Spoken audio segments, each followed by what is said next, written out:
반갑습니다. 원빈입니다. 세상의 모든 지식을 출세간의 지혜로 꽃피우기 위한 공부, 원빈 스님의 도서관, 환희미소 시간입니다.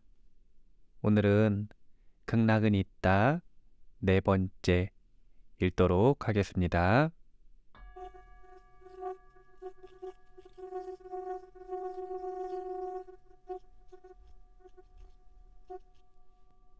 제6장 하품연화. 업장을 지닌 채 왕생하는 곳. 우리들은 이야기를 계속하면서 하품연화지에 도달하였다. 눈을 들어 멀리 보니 다만 그곳은 손바닥처럼 평평한 땅이었는데 모두 황금으로 덮여 있었고 은은한 빛을 내면서 투명하기도 했다. 얼마 지나지 않아 눈앞에 아주 넓은 광장이 하나 나타났는데 광장 위에는 많은 여자아이들이 있었다. 나이는 대략 13, 14세쯤 되었다. 이 여자아이들은 머리 꼭대기 양쪽에 두 개의 낭자를 묶었고 자주색 꽃을 머리에 꽂은 것이 아주 아름다웠다. 그들은 모두 몸에 연한 녹색 옷을 입었는데 복사빛 앞치마에 허리에는 금대를 메고 있었는데 겉모습은 통일되어 있었다. 서방 극락세계에 여자가 있다니. 나는 의아한 생각이 가득 차서 관세음보살님께 여쭙기를, 불경에 의하면 극락세계에는 남녀의 구분이 없다고 하는데 어찌하여 이곳에는 여자아이들이 있습니까? 하니 관세음보살께서 말씀하시길, 이곳에는 한 분의 보살이 주재하는데 그분께서 남자로 변하면 모두 다 남자로 변하고 여자로 변하면 모두 다 여자로 변한다. 사실 남자로 변하든 여자로 변하든 간에 연꽃에 화생할 때에 혈육의 몸은 없고 신체는 백색 수정으로 되어 몸속이 투명하게 들여다보이는 것이 마치 유리와 같다. 다만 사람의 모습은 있는데 실제로는 남녀의 구분이 없는 것이다 라고 하셨다. 내 몸을 살펴보니 정말로 관세음보살께서 말씀하신 바와 마찬가지로 피부, 살, 손톱, 뼈, 피 등을 볼 수가 없고 다만 하나의 백색 투명한 수정으로 변해 있었다. 하품 하생에 왕생한 사람들은 모두 업을 지닌 채 왕생한다. 이곳에 태어나면 남녀노소를 불문하고 연꽃에 화생한 후 일률적으로 13, 14세의 어린아이의 모습으로 변한다. 노인도 아이로 바뀌며 모두 다 친절하고 사랑스러우며 외모가 아름답다. 겉으로는 남녀의 구분이 있지만 실제로는 남녀의 구별이 없다. 내가 관세음보살님께 여쭙길, 왜 이곳에 왕생한 중생들은 모두 모양이 똑같고 나이도 또한 똑같습니까? 라고 하니 관세음보살이 말씀하시길, 그 까닭은 불성이 평등하기 때문이다. 따라서 아미타불의 불력으로 접인하여 이곳 연화세계에 화생한 중생들은 똑같이 평등한 대우를 받게 되는데 사바세계에서 그들이 할아버지, 할머니 혹은 중년인, 장년인 등일지라도 연화세계에 화생한 뒤에는 인간 세상의 부귀 공명이나 나이에 관계없이 10여 세의 모습으로 되는 것이다. 이러한 원리는 바로 인간 세상에서 갓 태어난 아이들처럼 신체의 크고 작음과 외모의 차이가 별로 없는 것과 같다 라고 하셨다. 하품 하생에 연화 화생한 후에는 연꽃 안에서 매일 6대의 공부를 하게 되는데 그중 한 때는 경전을 강의하는데 한 분의 대보살이 맡아서 한다. 강의 시간이 되면 범종이 한 번 울리고 그러면 연화지 사람들 혹은 누각내에 거주하는 사람들이 모두 일률적으로 여자아이로 혹은 남자아이 중에 한 모습으로 변한다. 그들의 모습과 옷차림은 전부 부처님의 위실력이나 보살이 하는 대로 이루어진다. 부처님이 위실력으로 남자로 변하면 그들 모두가 남자 모습으로 변하고 여자로 변하면 모두가 여자 모습으로 변하게 된다. 복장 역시 이와 마찬가지로 부처님이 위실력으로 붉은색이고자 하면 그들 모두 붉은색이 되고 녹색이고자 하면 녹색이 되고 황색이고자 하면 모두 다 일률적으로 황색으로 변하게 된다. 이 하품 하생의 중생들은 낮에는 연꽃에서 나와 놀거나 노래, 춤, 예배 혹은 연불, 경전을 외우며 혹은 희극 내지 기타 여러 가지 활동을 하다가 휴식 시간이 되면 곧바로 각자의 연꽃 속으로 돌아간다. 바꿔 말하면 낮에는 연꽃이 피고 밤엔 연꽃이 오므려진다는 말이다. 휴식할 때에는 연꽃 가운데에서 어떤 이는 마음으로 연보를 하기도 하고 어떤 이는 각종 기이한 꿈들을 꾸기도 한다. 꿈을 꾸는 이유는 업을 가진 채 왕생한 까닭에 과거세의 업이 망령되이 반영된 것이다.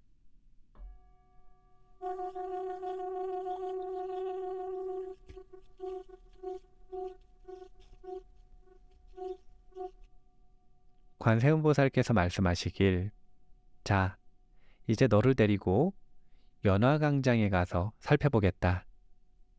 그곳에 도착하여 가장 먼저 20명의 여자아이들을 보았는데 계속해서 아주 빠르고 끊임없이 몇십 명, 몇백 명, 몇천 명, 몇만 명의 여자아이들을 보았다. 삽시간에 모여든 대전의 큰 건물 안에 단정히 앉았는데 모두 다 똑같은 여자아이들로 가득 차 있었다. 그녀들이 함께 모였던 것은 우리들을 참관토록 하려 한 것이었는데 그들의 입장에서 말한다면 순식간에 수만 명이 눈앞에 모이는 것은 지극히 쉬운 일이었다. 그것은 우리 인간 세상에서 몇천, 몇만 명이 모이려면 죽도록 고심하고 아주 많은 시간을 들여서 안배하여야 하는 것과는 달랐다. 곧이어 우리들은 연화지에 도달했는데 다만 연못 속의 물이 아주 특이하게도 마치 공기와 같았으며 우리 사바세계의 물처럼 액체 상태가 아니었다. 관세음보살께서 말씀하시길, 내가 내려가서 목욕을 해보렴 하시기에 나는 옷이 젖으면 어떻게 합니까? 라고 여쭈니 이 물은 젖지 않을 것이다. 사바세계의 연못과는 달라서 물에 들어가도 옷이 젖지 않는다고 하셨다.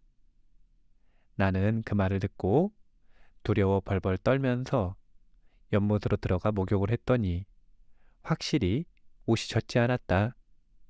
또한 더욱 기이한 것은 나는 본래 수영을 할 줄 모르기 때문에 물에 가라앉지나 않을까 두려웠는데 연화지에서 목욕을 하는 동안 내 마음대로 높이 솟아오르려 하면 곧 솟아오르고 내려가려 하면 곧바로 내려가고 왼쪽으로 가려 하면 곧 왼쪽으로 가고 오른쪽으로 가려 하면 곧바로 오른쪽으로 가게 되는 것이 완전히 내 뜻대로 마음을 조절할 수 있었다. 나는 연못 안에서 한 바퀴 또 한 바퀴 이렇게 맴돌면서 놀았지만 매우 즐거웠다. 나는 호기심에 물을 한 모금 마셨는데 물이 매우 맑고 달콤했다.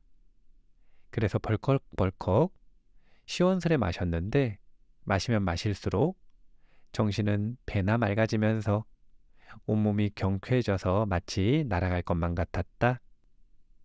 나는 내가 입고 있던 옷을 만져보았는데 조금도 젖지 않았다. 내가 수영을 하며 연화지의 한가운데까지 갔을 때 수많은 연꽃들이 아주 찬란히 아름답게 피어있는 것을 보았는데 어떤 사람은 꽃 위에 단정히 앉아서 연부를 하고 있었다. 그러나 몇몇 연꽃들은 시들거나 부러져 있었으며 심지어는 말라 죽은 것도 볼 수 있었다. 연화지 안의 물은 바로 아미타경에서 말하는 팔공덕수였다.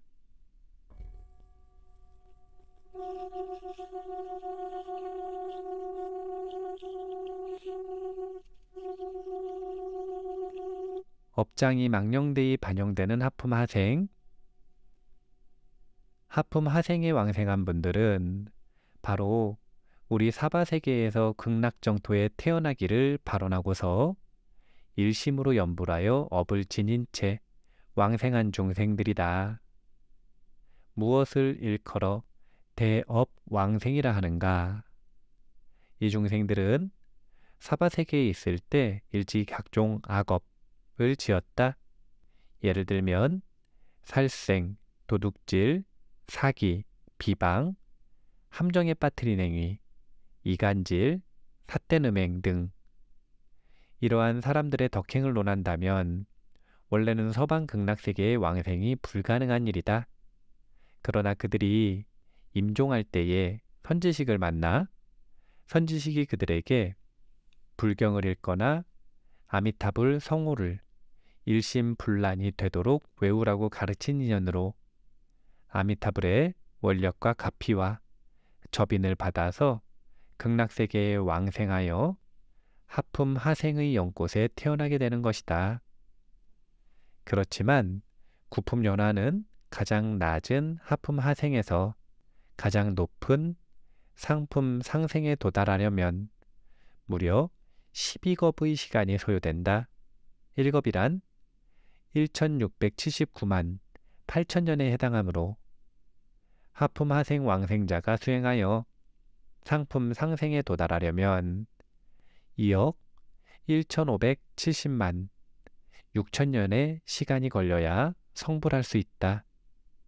다만 만약 우리 사바세계에서 크게 발심하여 부지런히 고행을 한다면 15년만 닦아도 중품 혹은 상품에 왕생할 수 있고 어떤 사람은 사바세계에 사는 일생 중에 도를 이룰 수도 있는 것이다.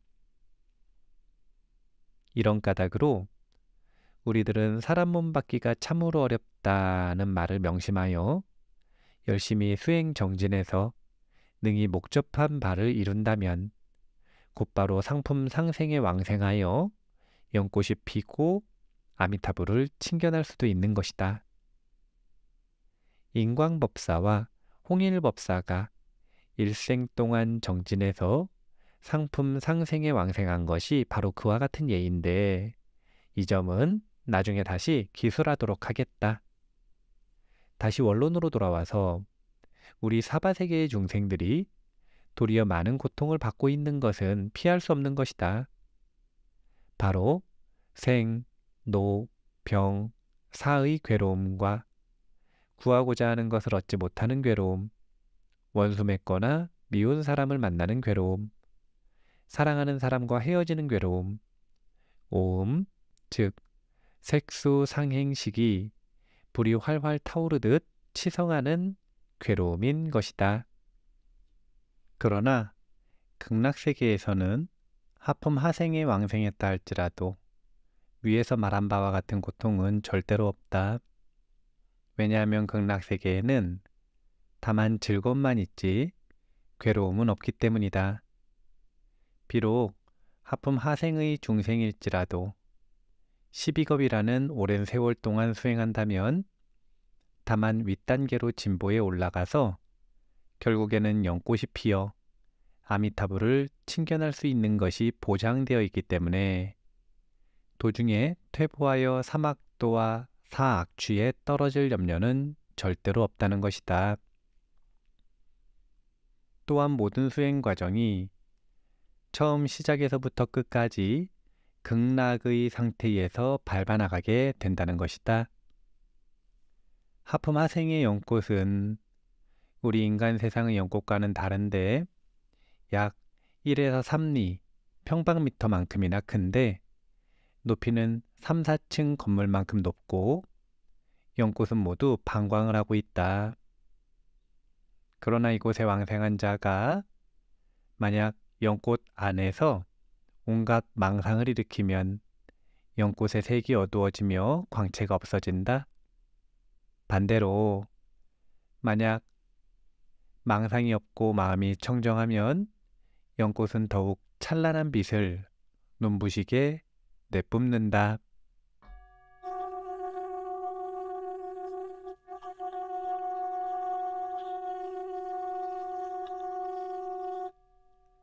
다음은 두 가지의 실제 예이다.